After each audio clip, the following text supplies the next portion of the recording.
Estamos jugando el cuento del pozo. Cada vez que yo mencione la palabra pozo, tiene que correr y no dejarse que lo atrape antes, ¿ya?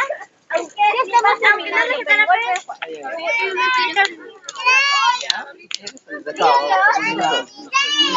comenzaron a sacar la cubeta, solo que esta vez estaba más pesada.